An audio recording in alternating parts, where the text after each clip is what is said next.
কোনো একটা হত্যাকাণ্ড চলতে থাকলে তখন তখন সাধারণ মানুষ কি বলবে? যারা শান্তির পক্ষে তারা বলবে যে যুদ্ধটা থামুক। আমরাও মনে করি যে এটা আসলে একটা ধ্বংসকারী একটা প্রক্রিয়া, মানুষের অধিকার কেড়ে নেওয়ার প্রক্রিয়া।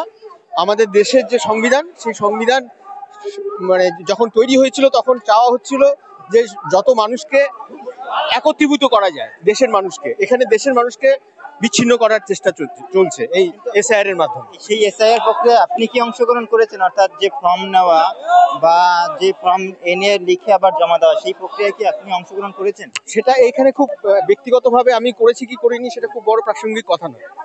প্রসঙ্গটা হচ্ছে যে এই ব্যবস্থাটা, এই যে রাষ্ট্র চাপিয়ে দিচ্ছে আমাদের উপরে জোর করে, হ্যাঁ, সেটার বিরুদ্ধেই আমাদেরকে মতামত রাখতে হবে। আপনি যেহেতু এটাকে হত্যাকাণ্ডের সঙ্গে কার্যত তুলনা করছেন, তো সেক্ষেত্রে আপনি সেই প্রক্রিয়ায় অংশগ্রহণ করবেন না, সেটাই ধরে নেওয়া যায়। আমার ঘরের সামনে যদি অস্ত্র নিয়ে একটা লোক এসে দাঁড়ায়, আমি বলবো অস্ত্রটা সরিয়ে নিতে, অস্ত্রটার বিরুদ্ধে আমি কথা বলবো। সেই অ্যাঙ্গেল থেকেই ব্যাপারটাকে দেখতে হবে।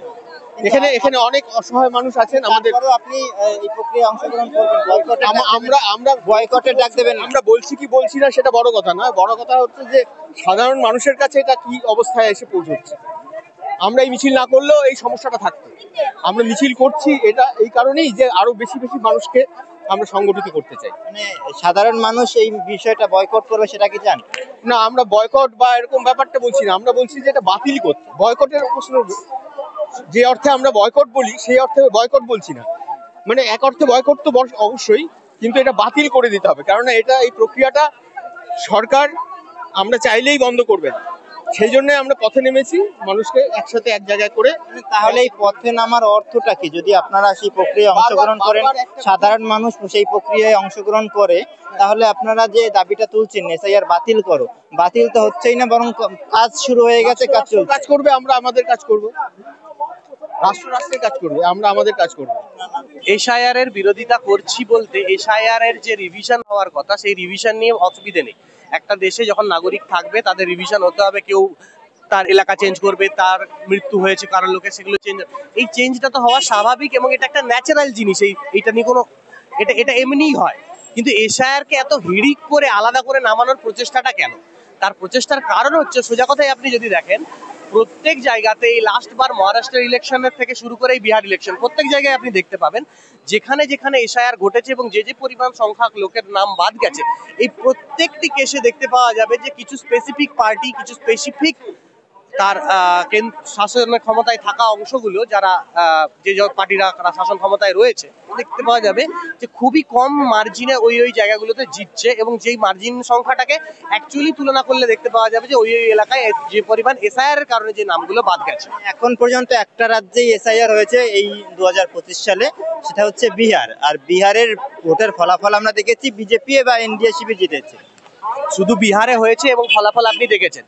মহারাষ্ট্রে আপনার এসআইআর হয়নি সেটা ঠিক, কিন্তু মহারাষ্ট্রে ভোট চুরির গল্প আপনি নিশ্চয়ই শুনেছেন। এসআইআর এর মধ্যে দিয়ে আপনার কি মনে হয় ভোট চুরি ব্যাপারটাকে আরো আসান করে দেওয়া যাবে কি যাবে না? যখন ভারতবর্ষে, শুনুন আর একটু সোজা করে বললে, বিহারে এসআইআর করে ভোট চুরি হয়েছে, তাতে বিজেপি জিতেছে। সোজা কথাই বললে এসআইআর এ ভিড় চুরি করে বিজেপি জিতেছে। আমার কাছে এখনো আপনি যদি বলেন যে আপনি ডেটা দেখাতে পারবেন, ওরকম করে কোনো কথা হয় না।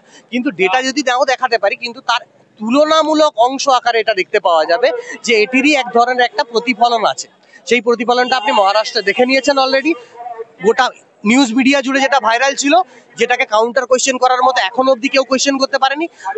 খুব স্বাভাবিক অর্থে যে দেশের মাটির মধ্যে, যে দেশের মানুষের কাছে জেনারেলি কাগজ থাকার সম্ভাবনা কম থাকে, যারা খুব এখানে অনেক বেশি সংখ্যায় মাইগ্রেন্টস থাকে, যেখানে দেশের মধ্যে কাগজ চাওয়া বা অলরেডি একটা জায়গার ক্ষেত্রে তার বাস্তু ভিটের প্রমাণ ইত্যাদিগুলো অত বেশি স্ট্রংলি থাকে না, যে দেশটা অনেক লুসিড বাঁধনে আবদ্ধ, সেইখানটাতে যখন আপনি এরকম কোনো ধরনের নীতি চালাবেন, আপনিও জানেন যে নীতিটি চালাচ্ছে তার পক্ষে বেনিফিশিয়াল বেশি হয়। আসামে, বিহারে অনেক মানুষ বাদ গিয়েছে, সেই জন্য আমরা এখানে চাচ্ছি যে এসআইআর না হয়, আমরা মানছি না। এসআইআর শুরু হয়ে গেছে, প্রক্রিয়া চলছে ঠিকই, কিন্তু এই এসআইআর এর নাম করে আমরা দেখতে পাচ্ছি এমন বিভিন্ন তথ্য সরকার নিতে চাইছে, যা কিনা তারা এনআরসি জিএস সময় মানুষকে বেনাগরিক করার সময়টাও নিতে চেয়েছিল।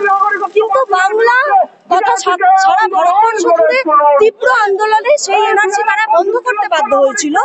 আজকের দিনে দাঁড়িয়ে ঘুর পথে এসআইআর এর নাম করে আবার মানুষকে বেনাগরিক করার জন্যই এই এসআইআর এবং সেই তথ্যগুলি নেওয়া। আমরা চাই চাই না ভারতবর্ষের কোনো মানুষ যে ভারতবর্ষে জন্মেছে, যার বাবা মা ভারতবর্ষে জন্মেছে বা আছে অনেকদিন ধরে, তাদের কাউকে বেনাগরিক করে দেওয়া হোক। আমরা দেখতে পাচ্ছি এসআইআর এর নাম করে সমস্ত কাগজপত্র থাকার পরেও বহু মানুষকে শুধুমাত্র তাদের ধর্মীয় পরিচয়ের জন্য, শুধুমাত্র তাদের ভাষা, নির্দিষ্ট ভাষার জন্য বাংলাদেশে পুশব্যাক করে দেওয়া হচ্ছে, যেটাও একটি মানে অনৈতিকভাবে পুশব্যাক করা হচ্ছে এবং অন্যায়। এখনো অব্দি ফেরেননি, তার কোনো খবরও নেই। এবং যখন বাংলাদেশ সরকার জানাচ্ছে বা ভারত সরকারও জানতে পেরে গেছে তার সমস্ত কাগজ আছে, তিনি এখানকার নাগরিক, তাকে ফিরিয়ে আনার ন্যূনতম চেষ্টা এই সরকার করছে না। দেখুন, এসআইআর এর মতো আজকে কেন্দ্রীয় সরকারের যে শীতল সন্ত্রাস এসআইআর এর নামে এবং নাক ঘুরিয়ে এনআরসি কে যেভাবে লাগু করার যে অপচেষ্টা, তা দিনের আলোর মতো সহজ আমার মতো সাধারণ যারা খেটে খাওয়া, যারা প্রান্তিক বিপন্ন মানুষ, তারা বুঝতে পারছেন যে এসআইআর এর নাম করে আসলে কেন্দ্রীয় সরকার কি করতে চাইছেন।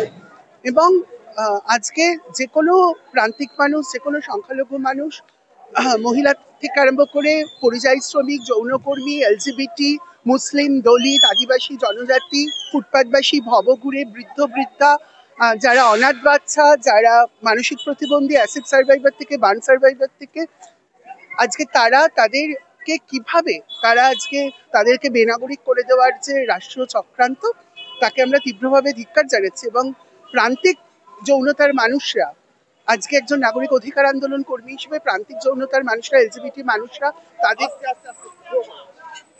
তাদের জীবন কিভাবে বিপন্ন হয়ে যাচ্ছে এই এসআর এর মধ্যে দিয়ে তাদেরকে বেনাগরিক করে দেওয়ার যে অপচেষ্টা, তাকে আমরা তীব্রভাবে ধিক্কার জানাচ্ছি। কিন্তু এসআইআর হয়েছে একমাত্র বিহারে এখন পর্যন্ত, তারপর সেখানকার মানুষ ভোট দিয়েছেন। জনাদেশ যদি আমরা দেখি এনডিএ জোট তারা জিতেছে, তাহলে এসআইআর যদি খারাপই হয়ে থাকে তাহলে জনাদেশ কিভাবে বিজেপির পক্ষে গেল? দেখুন, ভারতবর্ষ জুড়ে বা সারা পৃথিবী জুড়ে আজকে ভোট কোন প্রক্রিয়ায় হয় তা আমরা প্রত্যেকেই কম বেশি জানি। ভোট যে ঠিক কতটা মানুষের নিজের রাজনৈতিক চিন্তার প্রকাশ আর কতটা যে ম্যানিপুলেটেড হয় তা আমাদের কাছে ইতিমধ্যেই পরিষ্কার। ফলত কোনো এক জায়গার ভোট দেখে যদি আমরা ভেবে নিই যে সেটা মানুষের ভোট বা মানুষের ইচ্ছায় এসেছে, তাহলে ভুল হবে। সদ্যকাল ভোটের রেজাল্ট প্রকাশ হয়েছে, আগামী দিনে আরো অনেক কিছু দেখা আছে। আদতে সেই ভোটটি ফেয়ার হয়েছে কিনা, আদতে সব মানুষ স্বেচ্ছায় ঠিকঠাক ভাবে ভোট দিতে পেরেছেন কিনা, কারণ আমি আমার অভিজ্ঞতা বলতে পারি এরকম বহু ভোট দিতে গিয়ে শুনেছি যে ভোট দেওয়া হয়ে গেছে, হতেই পারে এরকম বহু কিছু হয়েছে, ফলত আরো সময়ের অপেক্ষা। কিন্তু এটুকু বলতে পারি যে প্রায় ৭৫ লক্ষ মানুষ, বিহারের মানুষ বেনাগরিক হয়ে গেছে। ঠিক ভোটের আগে আগে এই যে মানুষকে বেনাগরিক করে দেওয়া, তার পেছনে কি কোনো নির্দিষ্ট দলের রাজনৈতিক স্বার্থ আছে? এই প্রশ্ন আমরা জোরের সাথে রাখতে চাই। বিহারে এসআইআর হয়েছে, এখন পর্যন্ত একটি রাজ্যে এসআইআর হয়েছে এবং তারপরে ভোট হয়েছে। সেখানে জনাদেশ যদি আমরা দেখি তাহলে এনডিএ জোটের দিকে গেছে। তাহলে আপনারা এই বিষয়টা কিভাবে দেখবেন যে এসআইআর এর বিরোধিতা করছেন, এসআইআরটা ভালো না খারাপ সেই বিষয়টা মানুষের সামনে যখন বোঝাচ্ছেন, তখন বিহারের মানুষ বিজেপিকে জিতিয়ে আনলো আবার? দেখুন, সাধারণ মানুষ, বাংলায় সাধারণ মানুষ আজকে কে কখনো ইউপিএ, কখনো আফস্পা, কখনো ধর্ষণ করে, কখনো খুন করে, কখনো এই যে তাদের নাগরিক অধিকার বা নাগরিক স্বরকে কিভাবে বন্ধ করে দেওয়া যায় এবং একটি ভয়ের, একটি সন্ত্রাসের, এই জন্যই বললাম আমরা একটি শীতল সন্ত্রাস, কোল্ড ভায়োলেন্স, একটি শীতল সন্ত্রাস আজকে চালু করার চেষ্টা করছে। এবং আমরা যেভাবে নাগরিক সচেতন করার চেষ্টা করছি এবং নাগরিকদের মনে একটি ভয়ে, সন্ত্রাসের বাতাবরণ তৈরি করে দিচ্ছে এই এসআই, তার অস্তিত্ব সংকটের বিপন্নতা অনিশ্চিত করে তুলছে এই এসআর এর মধ্যে দিয়ে। তো এসআর এর বিরুদ্ধে বাংলার নাগরিকরা রুখে দাঁড়িয়েছেন এবং রুখে দাঁড়াবেন। রাজ্য এবং কেন্দ্র সরকার দুজনেই কি করছে, আমার আগের বক্তা বললেন যে শীতল সন্ত্রাস নামিয়ে এনেছে।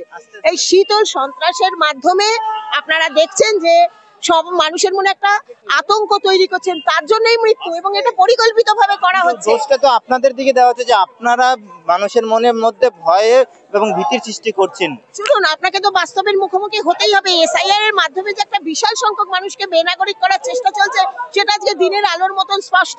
সুতরাং এইটার বিরুদ্ধে আমাদের আন্দোলন চলবেই এবং মানুষকেও বুঝতে হবে যে এটা বাতিল না করে আর কোনো রকম কিছু করা সম্ভব নয়, বাতিল করতেই হবে। এসআইআর এর ভিতরে যেই 11টা ডকুমেন্টের রিকোয়ারমেন্ট রয়েছে ওটা এই দেশের সাধারণ লোকের কাছে নেই। তো যে আতঙ্কটা, যে ভয়টা আছে আমাদের মধ্যে, ওটার রেজাল্ট এটাই হবে। আপনি এসআইআর ফর্ম নিয়েছেন এবং জমা দিয়েছেন কি? অবশ্যই নয়, দেবেন না? ভেবে দেখবো, এখনো নয়। আমাদের আন্দোলন চলছে, চলবে। কিন্তু দাদা, সর্বোচ্চ আদালতে এই নিয়ে মামলা হয়েছে, সর্বোচ্চ আদালত এটাকে বন্ধ করার জন্য নির্দেশ দেয়নি।